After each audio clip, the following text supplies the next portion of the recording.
राम राम साथियों, मैं हरिओम स्वागत करता हूँ आपके अपने परिवार एच स्टडी ग्रुप। आपका लक्ष्य हमारा उद्देश्य। तो साथियों, आज हम एनिमल हस्बेंड्री पर चर्चा करेंगे। एनिमल हस्बेंड्री पशुपालन या पशुपालन विज्ञान, यह क्या होती है, इसमें क्या क्या हम पढ़ेंगे, इसको आज हम विस्तार से देखेंगे। अब देखो, एनिमल हस्बेंड्री पशुपालन तो पशुओं की देखभाल करना व उनकी नस्लें पैदा करना, ये विज्ञान ही पशुपालन विज्ञान कहलाती है।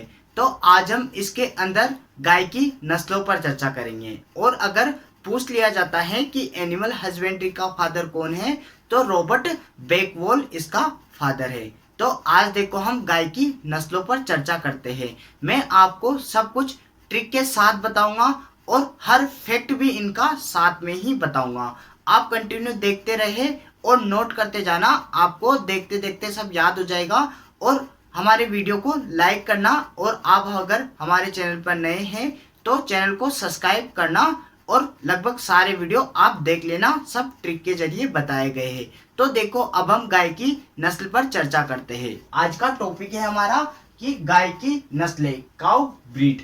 अब सबसे पहले क्वेश्चन ये उठता है कि नस्ल क्या है। सबसे पहले क्वेश्चन क्या बनता है कि नस्ल क्या है। अब देखो, ब्रीड की नस्ल किसे कहते हैं? पशुओं का वह समूह। मैं आपको समझा भी दूंगा। पशुओं का वह समूह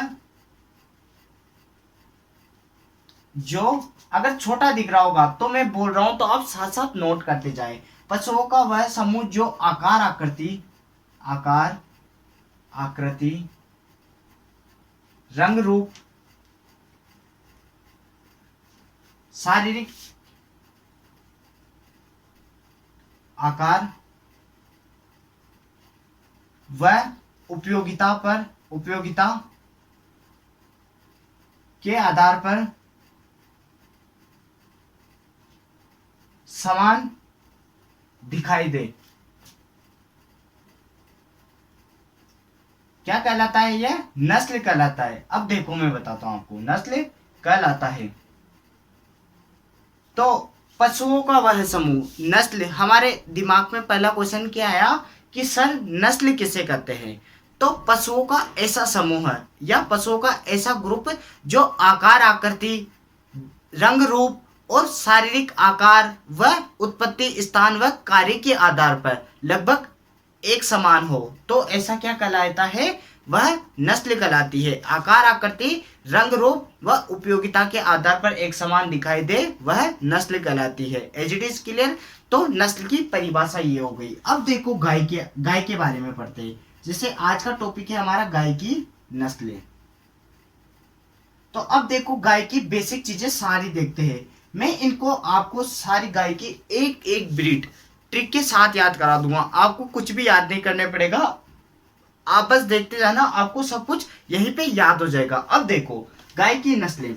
तो गाय को हम दो भागों में बांटते हैं। एक तो देसी गाय और एक होता है विदेशी गाय। जो हमारे देश में पाई जाती है वह तो देसी गाय होती है, जो हमारे देश में नहीं पाई जाती वह विदेशी गाय होती है। ठीक है, देसी गाय की पहचान कैसे करेंगे? तो इनमें कुबड़ उपस्थित होता है। कुबड़ मतलब हम, ये अगर उपस्थित होता है तो वह कौन सी नस्लें है? देसी नस्लें हैं। और विदेशी नस्लों में क्या होता है? कुबड़ अनुपस्थित होता है। ये बेसिक चीजें हैं, ये आप नोट कर लो। और इसकी वेराइटी आएगी, वो मैं आपको सब कुछ ट्रिक के साथ याद करा दूंगा। अब देखो, देसी नस्लें। तो देसी नस्लों का वैज्ञानिक नाम क्या है? वैज्ञानिक नाम तो इनको कहते हैं बोस इंडिकस। देसी नस्लों का वैज्ञानिक नाम क्या है? बोस इंडिकस। और विदेशी नस्लों का वैज्ञानिक नाम क्या है? बोस टार्सस। ये विदेशी नस्लों का वैज्ञानिक नाम है। ठीक है, ये आप नोट कर लो। और देखो, गाय का कुल क्या है? गाय का कुल, तो गाय का कुल क्या होता है? बोविडी इसका कुल होता है। और इसमें गुणसूत्र संख्या कितनी है? तो गाय में गुणसूत्रों की संख्या इक्वल 60 होती है। कितनी होती है? 16। तो ये देखो सामान्य बात है, आप इनको नोट कर लीजिएगा। फिर हम देखो गाय की नस्लें विस्तार से पढ़ेंगे कि गाय की कितने प्रकार की नस्लें हैं, भारत में किस आधार पर बांटी जाती है। सर्वाधिक गाय हमारे भारत में पाई जाती है, उसके बाद ब्राजील में, फिर तीसरा स्थान चीन का है। और भारत में सर्वाधिक गाय की नस्लें मध्य प्रदेश में पाई जाती है और राजस्थान का 7वां स्थान है। और गाय की कितनी नस्लें हैं? तो गाय की मान्यता प्राप्त 41 नस्लें हैं भारत में। ये भी आप नोट डाल के रखना। भारत में गाय की मान्यता प्राप्त 41 नस्लें हैं। कितनी है? 41, 41 नस्लें हैं। तो हम देखो इनके बारे में विस्तार से पढ़ेंगे। आप इनको नोट कर लीजिएगा या स्क्रीनशॉट खींच लेगा, फिर मैं इसको मिटा दूंगा, फिर हम गाय की नस्लें देखेंगे विस्तार से। एक बार आप इसको स्क्रीनशॉट खींच लो या इसको उतार लो, फिर मैं इनको मिटा दूंगा। आशा करता हूं कि आपने ये लिख लिया होगा। अब मैं इसको मिटा देता हूं। एक बार आपका क्विक रिवीजन करा रहा हूं। आज हम गाय की नस्लें पढ़ रहे हैं। गाय की नस्लें, तो नस्ल किसे कहते हैं कि पशुओं का वह समूह जो आकार, आकृति, रंग रूप व उपयोगिता के आधार पर एक समान हो, नस्ल कहलाता है। गाय की नस्लें गाय की 2 भागों में बांटते हैं, देसी वाली और विदेशी वाली। देसी में क्या होता है? कुबड़ उपस्थित होता है, विदेशी में कुबड़ अनुपस्थित होता है। देसी का वैज्ञानिक नाम क्या होता है? बोस इंडिकस, इंडिकस मतलब इंडिया वाली। और बोस टारसस विदेशी गाय होती है, इनमें कुबड़ अनुपस्थित होता है। कुल क्या होता है गाय का? तो बोविडी होता है। गुणसूत्रों की संख्या 60 होती है। भारत में मान्यता प्राप्त कितनी नस्लें हैं? तो 41 नस्लें हैं। अब ये मैं मिटा देता हूं, फिर हम गाय की नस्लें पढ़ेंगे विस्तार से। अब देखो, अगर आपको वीडियो अच्छा लग रहा है तो आप इसे लाइक करें और ज्यादा से ज्यादा अपने दोस्तों तक शेयर करें, ताकि अब देखो हम आगे पढ़ते हैं गाय की नस्लें, ताकि उनको भी फायदा मिले। ठीक है, अब देखो गाय की नस्लें। अब देसी गाय पढ़ी थी हमने, क्या पढ़ी थी? देसी गाय। देसी गाय, ठीक। देसी गाय भारत में पाई जाती है। तो हमारे देश में गायों को 3 आधार पर, उपयोगिता के आधार पर, उपयोगिता के आधार पर, अगर आपको छोटा दिख रहा होगा तो देखो मैं साथ साथ बोल रहा हूं, तो आप वहां से नोट कर लेना। उपयोगिता के आधार पर 3 भागों में बांटा गया है। कितने भागों में बांटा गया है? 3 भागों में बांटा गया है। अब देखो 3 भाग कौन कौन से हैं, तो मैं आपको बता देता हूं। पहला भाग है दुग्धारू नस्लें या दुग्ध प्रयोजनी नस्लें, और दूसरा नंबर भारवाही नस्लें, और तीसरा नंबर द्विप्रयोजनीय नस्लें। दुग्धारू क्या होती है? ऐसी गाय की नस्लें जो दुग्ध उत्पादन के लिए पाली जाती है, दुग्धारू नस्लें कहलाती है। भारवाही नस्लें जो भार का वहन करने के लिए पाली जाती है, भारवाही नस्लें कहलाती है। द्विप्रयोजनी जो दुग्ध प्लस भार के लिए पाली जाती है, द्विप्रयोजनी नस्ल कहलाती है। सबसे बेस्ट द्विप्रयोजनी नस्ल हरियाणवी है, किंतु आज दिन तक जो पेपर में पूछा गया है उसमें थार पारकर नाम आता है। तो आप ध्यान रखना, सबसे अगर हरियाणवी आता है ऑप्शन में तो आपको हरियाणवी टिक के आना है, और अगर वो नहीं आता तो थार पारकर आपको माननी है। अब देखो पहली कौन सी बताई थी मैंने? दुग्धारू, या आपको दूध प्रयोजनी भी आप इसे कह सकते हो, दूध प्रयोजनी। मैं इनको सबको आपको ट्रिक के जरिए याद करूंगा, आप बस देखते रहे और बने रहे। दूसरी है भारवाही नस्ल, भारवाही नस्ल जो भार का वहन करती है। ये मैंने इनकी परिभाषा भी बता दी, आप चाहो तो नोट कर सकते हो या शब्द को देखकर ही समझ सकते हो। एक होती है द्विप्रयोजनी, द्विप्रयोजनी नस्ल, डबल पर्पस वाली। अब देखो हम एक एक करके पढ़ते हैं। पहली पढ़ते हैं हम दुग्धारू नस्ल, कि दुग्धारू नस्लों के उदाहरण बताओ सर। तो दुग्धारू नस्ल, तो हम इसके उदाहरण देखें कि इसके अंदर कौन कौन सी नस्लें आती है। तो मिल्क प्रोडक्शन के लिए जो नस्लें जो पाली जाती है उनके बारे में अब विस्तार से देखेंगे। अब देखो दुग्धारू नस्ल के अंदर, तो आप एक ट्रिक याद करो।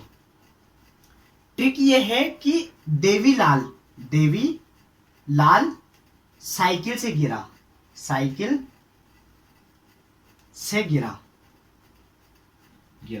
ये हमारी ट्रिक है। अगर आपको ये ट्रिक याद हो गई, देवीलाल साइकिल चला रहा था और वो गिर गया, तो ये हमारी ट्रिक है। अब देखो इसमें कौन कौन सी आती है, सब कुछ इसमें आ जाएगी, आप बस देखते जाना। देवी से है देवनी, देवनी। लाल से है लाल सिंधी, रेड सिंधी भी आप कह सकते हो, लाल सिंधी। तीसरी है साइकिल से आता है साहीवाल, साहीवाल। चौथी से इसमें कांस्टेंट है, स्थिर है। गिरा से गीर आ गया, और रा से राठी आ गया। ठीक, ये गाय की नस्लें हो गई। कौन कौन सी हो गई, तो देवीलाल साइकिल से गिरा, देवी यानी देवनी, लाल सिंधी, साहीवाल, गिर और राठी, ये गाय की नस्ल हो गई। तो ये दुग्धारू नस्ल या दुग्ध प्रयोजनी नस्लें हो गई। ये इसके उदाहरण है, ये आप नोट कर लो। अब देखो हम देखते हैं भारवाही नस्लें। यहां पर देख लो, भारवाही नस्ल जो भार का वहन करने के लिए पाली जाती है, ऐसे नस्लें क्या कहलाती है, भारवाही नस्लें कहलाती है। अब देखो इनके उदाहरण देखो, तो इसकी ट्रिक बताता हूं मैं तुम्हें, यहीं पर बता देता हूं। देखो इसकी ट्रिक देखो, कि एक ट्रिक मैं आपको याद भी करा दूंगा ये, और एक बार आप पहले लिख लेता हूं, फिर मैं आपको बोल के ये सब कुछ याद करा दूंगा। यहीं पर आपके याद हो जाएगी, बाद में याद नहीं करनी पड़ेगी। ये है कि आप इसका स्क्रीनशॉट खींच लेना या फिर साथ साथ में नोट करते रहना। अब देखो कि हिसार, मैं सब कुछ याद कराऊंगा आपको। हिसार के अमृत पवार के पास करोड़ों का माल गंगा के अमृत जल में है, अमृत जल में है।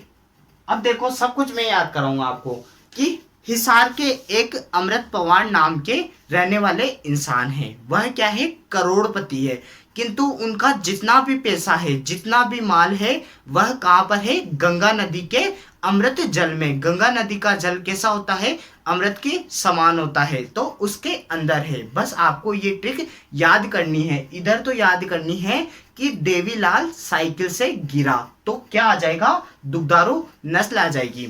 और इधर आपको याद करना है कि हिसार के कौन रहने वाले हैं, तो अमृत पवार है। अब देखो यही मैंने लिखा है कि हिसार के अमृत पवार के पास करोड़ों का माल है, वह कहां पर है, गंगा के अमृत जल में है। अब इसमें क्या है, सारी नस्लें आ गई। देखो मैं बताता हूं आपको, भारवाही नस्लें। तो पहला हिसार, तो पहला नस्ल कौन सी है, हिसार नस्ल। अगर आपको छोटा दिख रहा है तो मैं साथ साथ बोल रहा हूं, उसके साथ आप नोट कर लेना। हिसार हो गई। दूसरी कैसे, केन कथा, केन कथा। तीसरी देखो, तीसरी कौन सी है, अमृत, तो अमृत महल। तीसरी कौन सी होती है, अमृत महल। चौथी देखो पंवार, चौथी कौन सी हो गई, पंवार। ठीक, अब देखो ये के साइलेंट है। आगे देखो पास, करोड़ों का माल गंगा के अमृत जल में है, तो करोड़ों से देखो, करोड़ों से कंगथम, कंगाथम। ठीक, करोड़ों का, ये का साइलेंट है, माल से हो गया मालवी। एक बार और समझा दूंगा मैं आपको, आप घबराना मत, बस देखते जाना, आपको यहीं पर याद हो जाएगी। 6 हो गई। अब देखो सातवीं, माल आ गया तो मालवी, गंगा तो गंग तीरी, गंग तीरी। और आठवीं देखो, आठवीं कौन सी है, अमृत जल, तो अमृत महल, अमृत महल। तो ये 8 नस्लें तो हमने इस ट्रिक के जरिए याद कर ली। अब देखो एक ट्रिक और है छोटी सी, तो वो भी आप याद कर लेना। तो इसकी 14 नस्लें हैं, वो आपको उंगलियों पे याद हो जाएगी, आप कभी भूलोगे नहीं। तो देखो एक क्रिकेट की, मैं अभी लिख देता हूं फिर आपको बताऊंगा। ट्रिक नंबर 2, कि बल्ला घुमाओ, बल्ले से, क्रिकेट के बल्ले से खेल खेलो, खेल खेलो। और विकेट लो और हल्ला मचाओ, और हल्ला मचाओ, हल्ला मचाओ। अब देखो मैं बता दूं आपको सब कुछ। अब जैसे क्रिकेट खेलते हैं तो क्रिकेट में क्या क्या जरूरी होता है, बल्ला जरूरी होता है। तो बल्ले से खेल खेलो, मैंने क्या कहा, बल्ले से खेल खेलो और विकेट लो। बॉलर क्या करेगा, विकेट लेगा और फिर क्या करता है, उसके बाद सेलिब्रेशन करता है, हल्ला मचाता है। तो वही बात मैंने कही है कि बल्ले से खेल खेलो और विकेट लो और हल्ला मचाओ। अब देखो इसमें कहां पर आएगी, तो एक तो बल्ले से इसकी किस्म आएगी, एक खेल से इसकी किस्म आएगी, एक खेलों से इसकी किस्म आएगी, विकेट से इसकी किस्म आएगी और हल्ला से इसकी किस्म आएगी। आप देखो एक बार इसको नोट कर लो, फिर मैं इसको मिटा दूंगा, फिर इसकी आगे की किस्में मैं इस ट्रिक की किस्में आपको समझा दूंगा। देखो मैं आशा करता हूं कि आपने नोट कर लिया होगा। अब मैं इसको मिटा देता हूं। ऐसा करो कि ये नस्ल भी मैं यहीं पर लिख देता हूं, आप यहीं पर नोट कर लेना, फिर बाद में भी मैं एक बार और आपको समझा दूंगा। अब देखो बल्ले से है बरगुर, खेल से होता है 10वें नंबर पे है खेरीगढ़, खेरीगढ़, और खेलों से होता है खिलाड़ी, खिलाड़ी। आपको छोटा दिख रहा होगा तो मैं बोल रहा हूं, वहां से नोट कर लेना होता है। खेलों से हो गया, खेल से हो गया खेरीगढ़, खेलों से हो गया खिलाड़ी, विकेट से हो गया वेचूर, वेचूर, और हल्ला, हल्ला से हो गया हलीकर, हलीकर, और बल्ले से क्या हो गया, तो बल्ले से हो गया बरगुर, बरगुर। तो ये एक बार आप यहीं पर नोट कर लो, या फिर मैं इसको आपका यहीं पर भी लिख देता हूं। अब देखो हमने क्या क्या लिखी थी, बल्ले से हो गया, कौन से नंबर का था, तो 10वें नंबर का। बल्ले से हो गया बरगुर, 11वें नंबर पे हो गया खेल से हो गया खेरीगढ़, खेरीगढ़, 12वें नंबर पे हो गया खिलाड़ी, विकेट से हो गया वेचूर, वेचूर, और 14वें नंबर पे हल्ले से हो गया हल्लीकर, हल्लीकर, हल्लीकर। ये नोट कर लो, फिर मैं इसको मिटा दूंगा। आप स्क्रीनशॉट खींच लीजिए एक बार इसका। देखो आशा करता हूं कि आपने नोट कर लिया होगा, मैं इसको मिटा देता हूं। अब देखो हम कौन सी देखेंगे, हमने देखी दुग्धारू नस्लें देख ली और भारवाही देख ली। एक बार और क्विक रिवीजन करा रहा हूं आपको। देखो मैंने आपको क्या बताया कि देवीलाल साइकिल चलाता है, देवनी, लाल सिंधी, साहिवाल, गिर व राठी। अगर आपको ट्रिक से याद हुए तो अच्छी बात है, अगर नहीं हो, आप ऐसे ही याद करना चाहते हो तो आप ऐसे भी याद कर सकते हो अपने हिसाब से। मैंने एक साथ भी लिख दी है और ट्रिक से भी याद कर सकते हो। अब आती है भारवाही। तो भारवाही में मैंने क्या कहा कि हिसार के अमृत पवार, क्या है, हिसार के अमृत पवार के पास करोड़ों का माल गंगा के अमृत जल में है। तो इसमें आ जाता है हिसार, केनकथा, अमृत महल, पवार, गंगाथम, मालवी, गंगतीरी, अमृत महल, बगरूर, बरगुर, खीरीगढ़, खिलारी, वेचूर, हल्लीकर व बरगुर। और मैंने क्या कहा, बल्ले से खेल खेलो और विकेट लो और हल्ला मचाओ। तो ये सारी नस्ल हो गई। अब मैं इसको मिटा देता हूं। अब हम तीसरी देखेंगे द्वीपयोजनी नस्लें।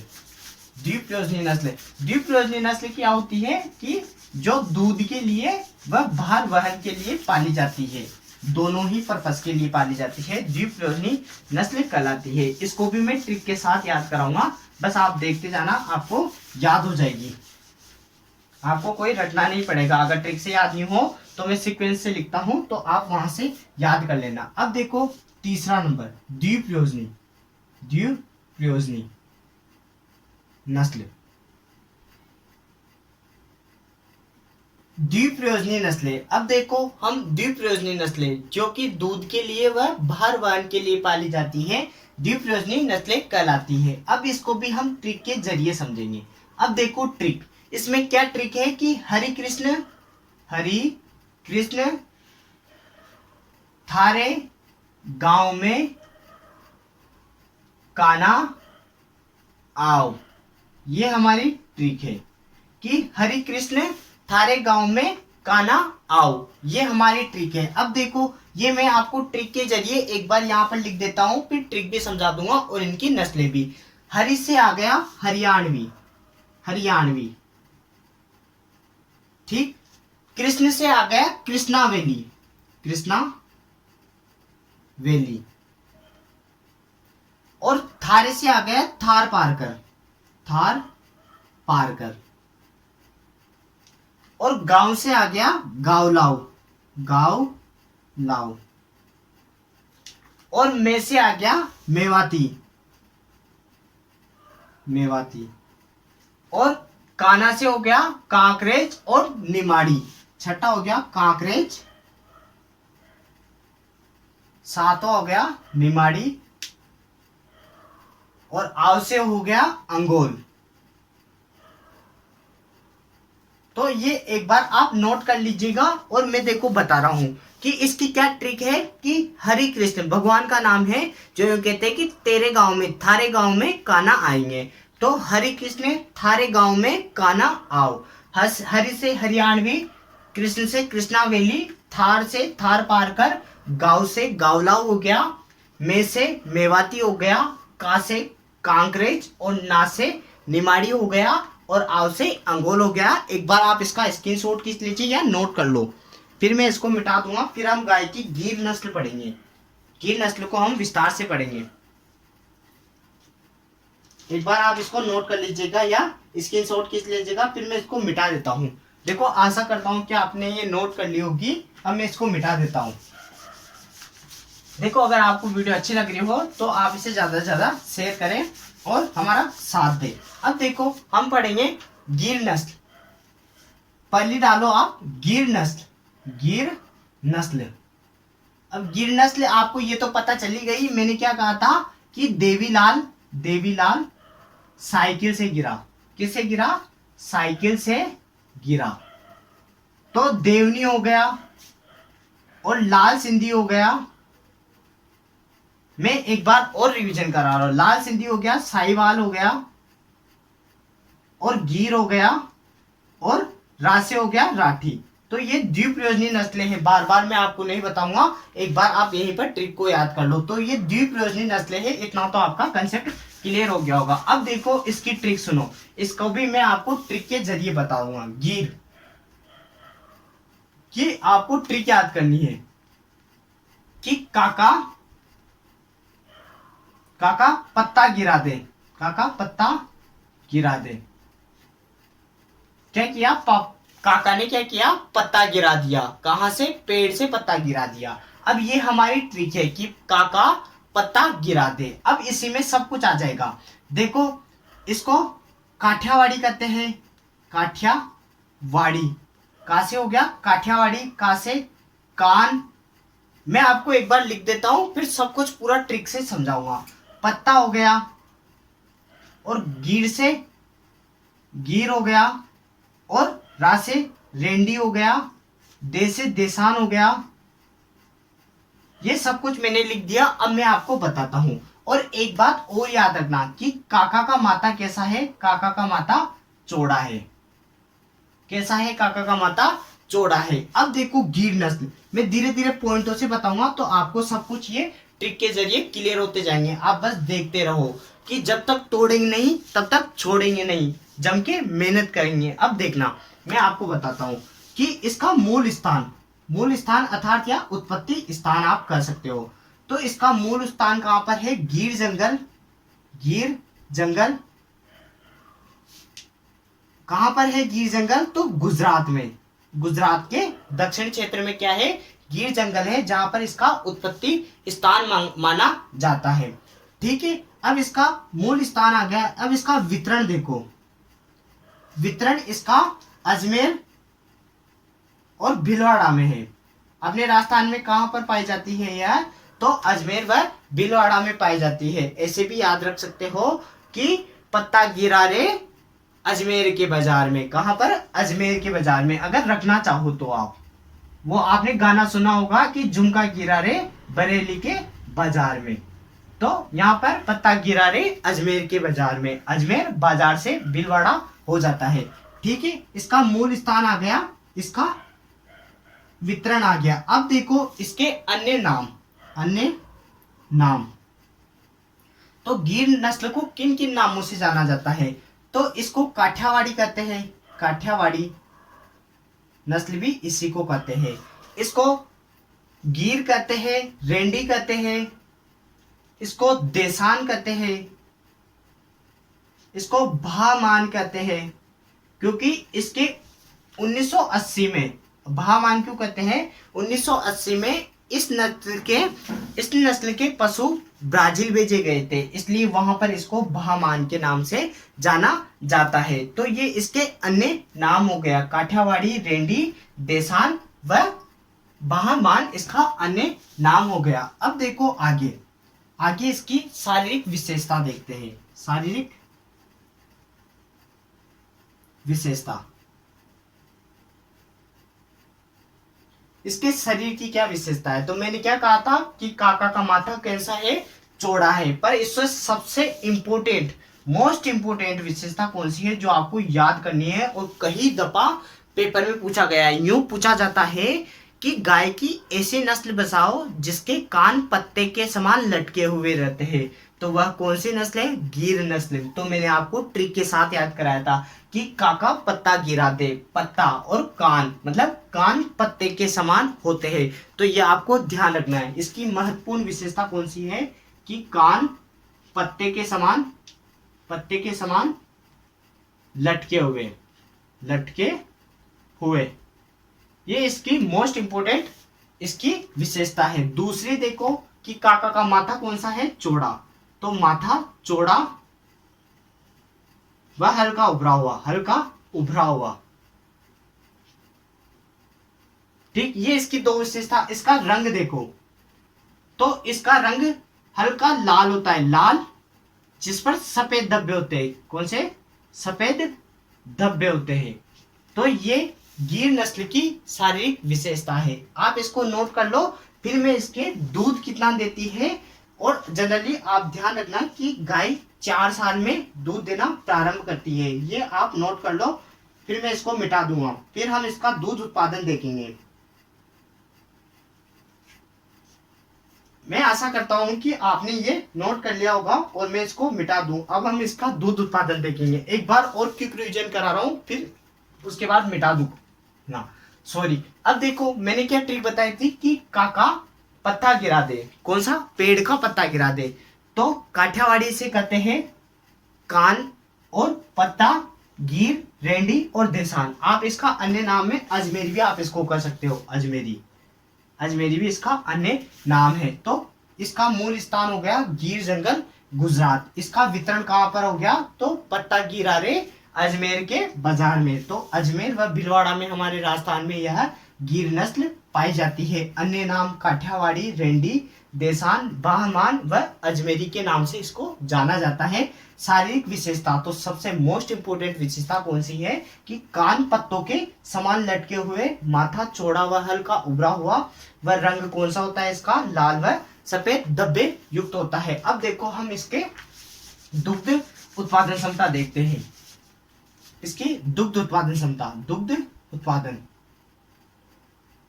तो यह दूध उत्पादन कितना देती है?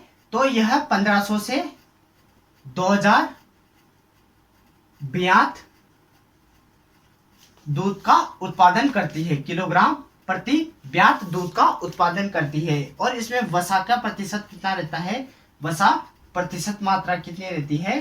तो 4.5% इसमें वसा पाई जाती है। आप इसको नोट कर लो, फिर मैं इसको मिटा दूंगा, फिर हम आगे की नस्ल साहिवाल नस्ल पढ़ेंगे। तो ये इसकी दुग्ध उत्पादन क्षमता है। और आपको याद रखना है कि देसी गायें 4 साल बाद पहली ब्यात आती है, पहली बार ब्याती है। अब देखो, आशा करता हूं कि आपने ये नोट कर लिया होगा। मैं इसको मिटा देता हूं। अब देखो हम आगे साहिवाल नस्ल पढ़ते हैं। देखो मैं आशा करता हूं कि आपको ये सब समझ में आ रहा होगा, आपको सब समझ में आ रहा होगा। और आप साथ साथ में क्या है, नोट करते हुए जाना। नोट करने से क्या है, वो लगभग चीजें लंबे समय तक याद रहती है। अगर नोट नहीं करोगे तो जल्दी भूल जाओगे। और इन ट्रिकों को क्या है, एक दो बार आप देख लेना और लिख लेना, ताकि ये आपके जिंदगी भर याद हो जाएगी। आप चाहो तो इजी वे में भी याद करना चाहो तो कर सकते हो। तो हमने गिर नस्ल पढ़ ली होगी और मैं आशा करता हूं कि आपको समझ में आ गई होगी।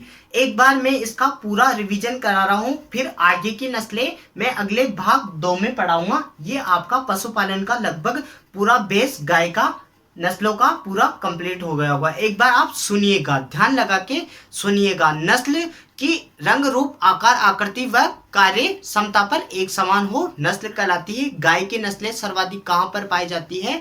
भारत में, फिर दूसरा ब्राजील में, तीसरा चीन का है। भारत में सर्वाधिक कहां पर पाई जाती है? तो मध्य प्रदेश में। मैं आपको सब कुछ ये लिखा दूंगा लास्ट में। मध्य प्रदेश में पाई जाती है। राजस्थान का 7वां स्थान है। राजस्थान में सर्वाधिक गाय उदयपुर में पाई जाती है। देसी नस्लें कौन कौन सी होती है?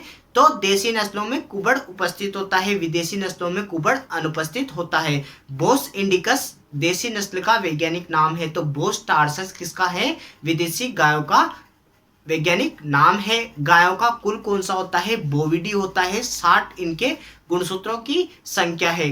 भारत में गायों को कार्य क्षमता के आधार पर या फिर उनके उपयोगिता के आधार पर 3 भागों में बांटा गया है। पहली कौन सी? दुग्धारू नस्लें या दुग्ध प्रयोजनी, जिसमें ट्रिक होती है देवीलाल, साइकिल से गिरा। तो देवी का आ जाता है देवनी, साइकिल से साहिवाल, और देवी लाल, लाल सिंधी आ गया, और उसमें आती है गिरा से गिर आ गया, र से राठी आ गया। फिर हम पढ़ते हैं भारवाही नस्लें। तो भारवाही नस्लों में मैंने कहा था कि हिसार के अमृत पवार, हिसार के अमृत पवार के पास करोड़ों का माल गंगा के अमृत जल में है। और फिर मैंने कहा था कि बल्ला घुमाओ, बल्ला बल्ले से खेल खेलो, बल्ला घुमाओ या बल्ले से खेल खेलो, विकेट लो और हल्ला मचाओ। ये हमारी दूसरी ट्रिक थी। तो इसमें सारी क्या आ गई थी? भारवाही नस्लें आ गई थी। फिर उसके बाद हमने क्या पढ़ा था? द्विप्रयोजनी, जो कि दूध व भार के लिए पाली जाती है। सबसे बड़ा भारवाही नस्ल मैंने आपको कौन सी बताई थी? नागौरी बेल सबसे ज्यादा भारवाही नस्लें होती है। और दुग्धारू सबसे अच्छी द्विप्रयोजनी नस्ल भी मैं आपको बताऊंगा। हरियाणवी सबसे अच्छी होती है और थार पारकर सेकंड नंबर पे, किंतु थार पारकर हमेशा पूछी जाती है। द्विप्रयोजनी नस्ल की मैंने आपको ट्रिक बताई थी कि हरि कृष्ण थारे गांव में काना आओ, तो इसमें सारी आ जाती है। फिर हमने पढ़ा गिर नस्ल। गिर में मैंने आपको बताया कि काका पत्ता गिरा दे, पत्ता गिरा रे अजमेर के बाजार में। तो अजमेरी, देसान, रेंडी, बहमान या काठियावाड़ी इसका उपनाम है। कान पत्तों के समान होता है और इसका माथा चौड़ा होता है। ये इसकी शारीरिक विशेषता। अजमेर और भीलवाड़ा में वितरण होता है। इसका मूल स्थान कहाँ पर है? तो गिर जंगल गुजरात में इसका मूल स्थान है। अब देखो साहिवाल नस्लें, जो भी नस्लें बची हुई है भारत में मान्यता प्राप्त 41 नस्लें हैं। जो भी अब नस्लें बची हुई है वो हम अगले भाग में पढ़ेंगे। अगर आपको वीडियो अच्छा लगा है तो आप ज्यादा से ज्यादा लाइक करें, शेयर करें, साथ में नोट भी करते जाएं ताकि आपको याद रहे लंबे समय तक। और प्रैक्टिस में मेक मैन भी परफेक्ट, तो आप प्रैक्टिस भी करते जाना है और तैयारी को अपनी बरकरार रखना है, कंटिन्यू रखना है। जब तक तोड़ेंगे नहीं, जब तक छोड़ेंगे नहीं, ये बात भी ध्यान रखना है। और एक बात और ध्यान रखना है कि मेहनत जितनी खामोशी से होती है, मेहनत जितनी खामोशी से होती है, उसकी सफलता का शोर भी बेहतरीन होता है, या फिर उसकी सक्सेस सफलता का शोर भी बेहतरीन होता है। इसी के साथ मैं अलविदा लेना चाहूंगा। आप सब कुछ अपने घर पर सकुशल मंगल आनंद रहे और मैं अलविदा लेना चाहूंगा। जय हिंद, जय भारत, धन्यवाद।